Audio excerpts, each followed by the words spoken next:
नमस्कार, आप सभी का मेरे YouTube channel the author Harish Sharma में स्वागत है। विषय थोड़ा सेंसिटिव है पर बात करना ज़रूरी है, तो मैंने सोचा इस विषय पर एक वीडियो बनाई जाए। आजकल आप लोग अगर सोशल मीडिया पर होंगे, अलग अलग प्लेटफॉर्म पर अगर होंगे, तो एक चीज़ आपको कॉमन है जो सुनने में मिलती होगी, वो है ब्राह्मणवाद, मनुवाद। आजकल इस नामों से संबोधित किया जा रहा है। 3%, 15%, 15% से घटाते घटाते 3% पर लेके आए हैं कि अगर हम एक हो जाएंगे तो 3% वाले कहाँ जाएंगे।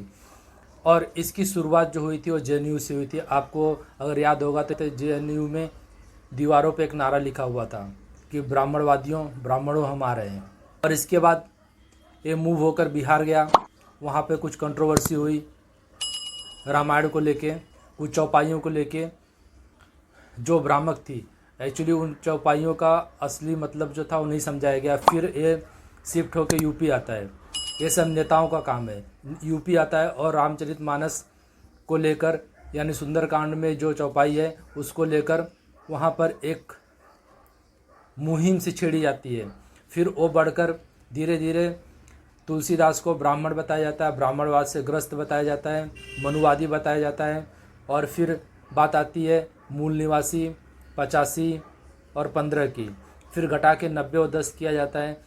फिर घटाकर 3% पर आया जाता है कि अगर 97% एक हो गए तो 3% कहाँ जाएंगे।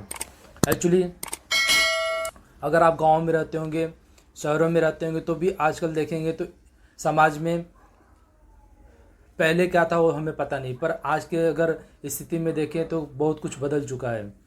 अब इसका कनेक्शन मैं अगर जोड़ूं तो, अगर आपने हिस्ट्री पढ़ी होगी तो सेकेंड वर्ल्ड वार, अगर सेकेंड वर्ल्ड वार आपको याद होगा तो सेकेंड वर्ल्ड वार के पहले कुछ घटनाएं हुई थी, और वो घटनाएं हुई थी यहूदियों के खिलाफ। और यहूदियों के खिलाफ ये घटनाएं क्यों हुई थी, इसके विषय में मैं आपको बताता हूँ।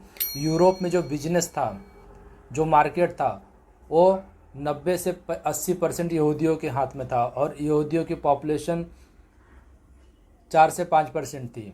लेकिन जो धन था, जो ज़मीनें थी, वो ज़्यादा करके यहूदियों के पास थी, बिजनेस था।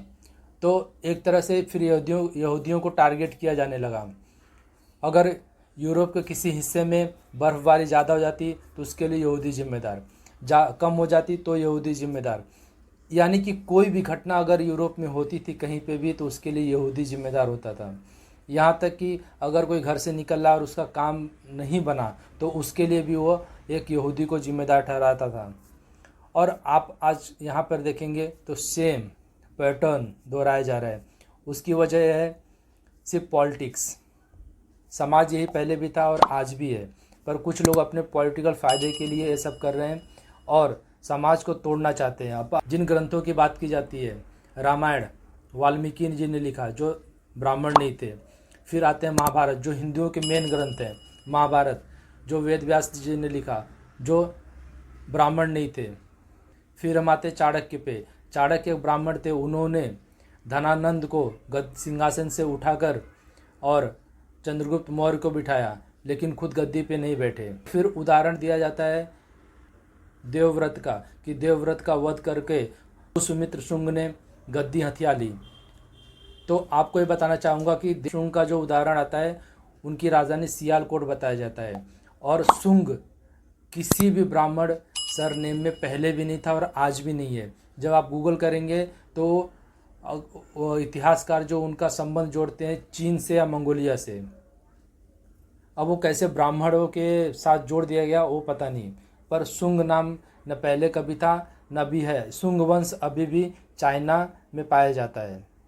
फिर हम हिस्ट्री में और आगे आते हैं तो जब जब धर्म की बात आती है, ब्राह्मणों ने हमेशा धर्म की रक्षा की है।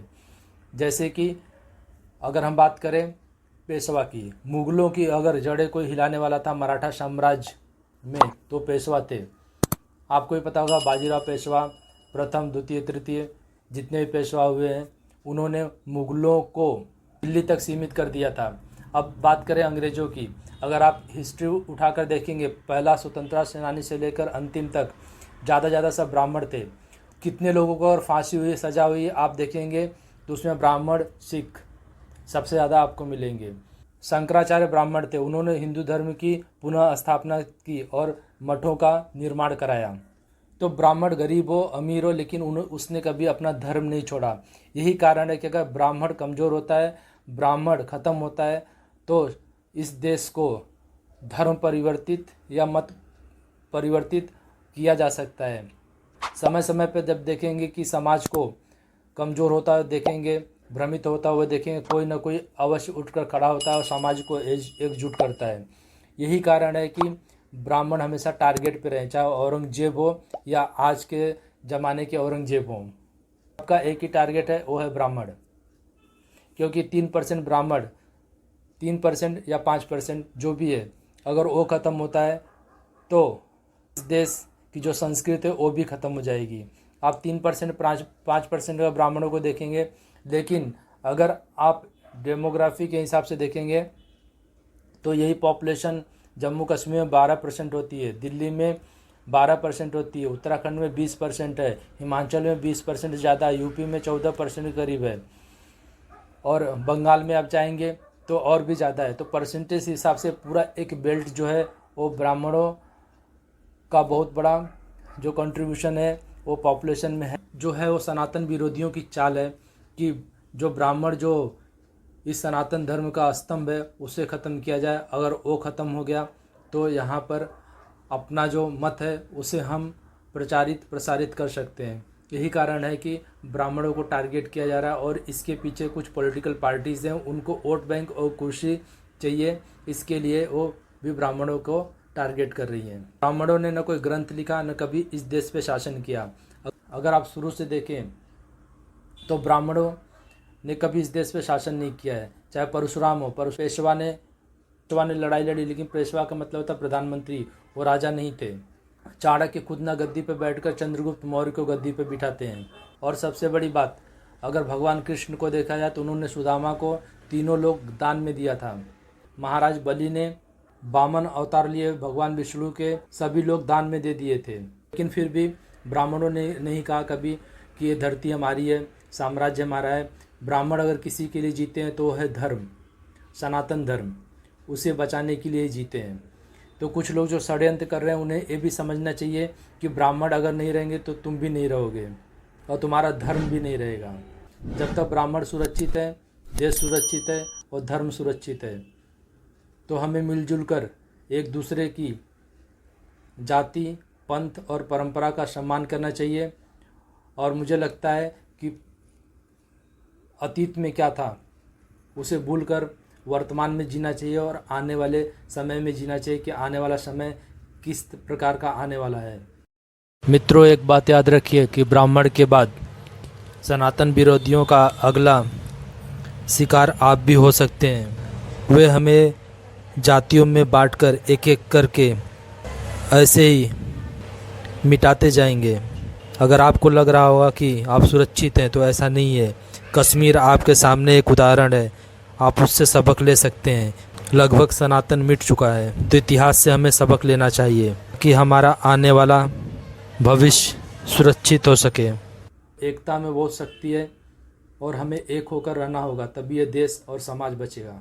जय हिंद, जय भारत। दोस्तों, आपको अगर वीडियो अच्छी लगी हो तो दूसरों से अवश्य शेयर करें। मिलते हैं किसी ऐसी वीडियो में, तब तक के लिए नमस्कार, वंदे मातरम।